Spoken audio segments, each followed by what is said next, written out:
After days of work getting Bennett's 14-foot fishing boat ready, we're finally leaving the boatyard. It's been a grind, but now we're moving on to the next chapter, heading to Stuart, Florida. This stop is big, and we're meeting up with a new friend, grabbing some much needed supplies from our boat, and finally, after a full month, we're going back to see my catamaran. It's been too long, and I honestly can't wait to lay my eyes on it again. We're heading further south to West Palm Beach. This next stop is something special. We're about to meet someone whose work has had a direct impact on my journey with this boat. A man who knows every inch of this vessel better than anyone else. But I'll let him introduce himself. This is David. Hi, this is David. Hi, this is David. Hi, this is David Halliday here in Florida. It's been a while since we had an update on where we are with the Tehini project. I'm going to just show you where we are now, some of the changes that we've made, and the direction we're going. We'll just get right into it. Yes, the very own boatsmith. He doesn't just know this boat, he built it. Every inch of fiberglass cloths, every drop of resin, every carefully placed detail was done by his hands. And here's the proof. We've also added these horizontal planes. My thoughts on this is that here he's explaining the stabilizer wings he added during the build process. And right here on my boat are the very same wings, exactly as he designed them. The intricate details of the mermaid tail he carved into the longeron. A design element with meaning, with artistry. And now seeing up and close on my boat, it's surreal. So you've never sailed, huh, Eddie? Never in my life, no. An entire new project, that's for sure. I'm more determined and excited than anything to get it all going, I promise you that. I met my wife at Long Beach Single Sailors. She didn't know that sailboats even heeled. And I had a little 3,500 pound, 30-foot New Zealand race boat, just unbelievable. First time I took her out was the morning after we got it on the first time, you know, and I'm completely in la la land with lust and everything. And I'm colorblind. And I don't even realize that she's just completely green. And I'm way overpowered. I got the boat over on the side. We're standing on the cockpit, you know, and I don't want to. And she stayed with me. Well, some things in life just feel like they were meant to be. Here we are, working side by side, me, Bennett, and David, retrieving a 24-foot aluminum stabilizing beam that was originally part of my catamaran. When David left the project years ago, he took this piece with him, holding on to it ever since. And now, all this time later, we're bringing it back home. Maybe, yeah. It's wild to think about. This isn't just any part. This beam was built for my boat by the very man who shaped so much of its structure. And now, not only do I get to reclaim it, but I also get to learn from the person who knows this vessel better than anyone. Having David here is like having a direct link to the past of this boat.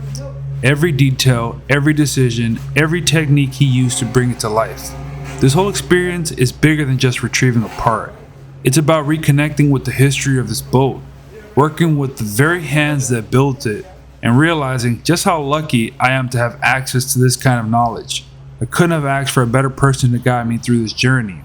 It's almost a full-time job just to keep it ready to go. Right. To maintain it and take care of it is a big deal. Not to mention that this is a big damn boat to be sailing. Right. With you and your family and none of you know squat. Mm-hmm. I could do it. You can't. Right. But he didn't want to hear that, right? Yeah, I'm taking lessons, stuff. And it's crazy to me that the guy would invest so much money on it and then just let it be what it went into, man. We get a handle on a path, and then all of a sudden we'd be changed, and obviously that's really doesn't do anything for David is an experienced sailor with years of boat building on top of that under his belt. This right here is one of his previous vessels, the Bazinga, another Wharram, a Riki 48 that he finished and set to sail.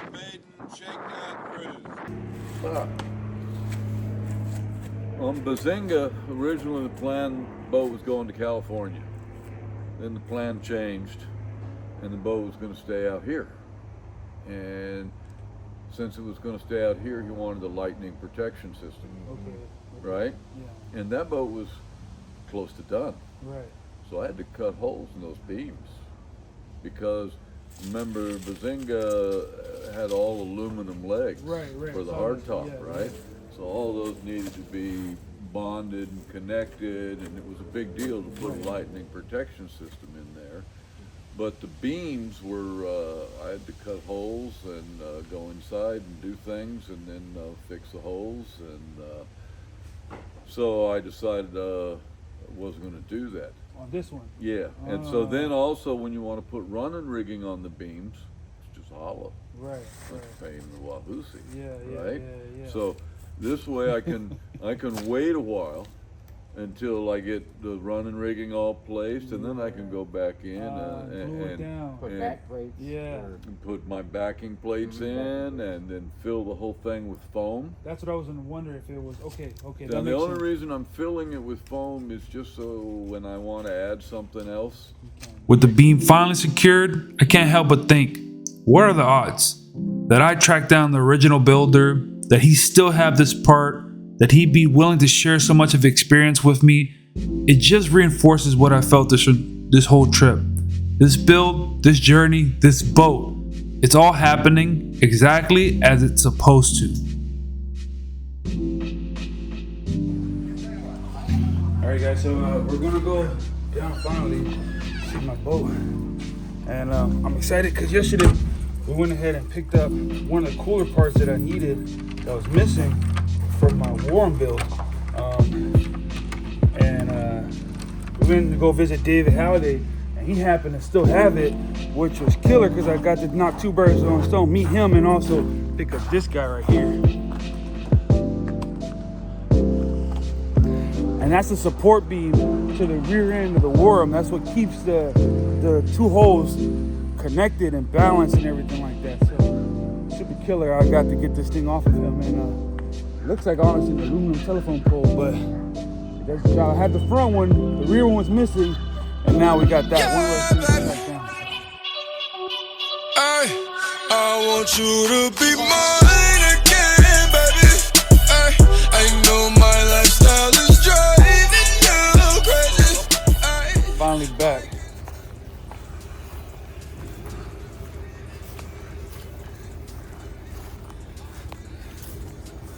Back at it with my baby. Back at it with my baby.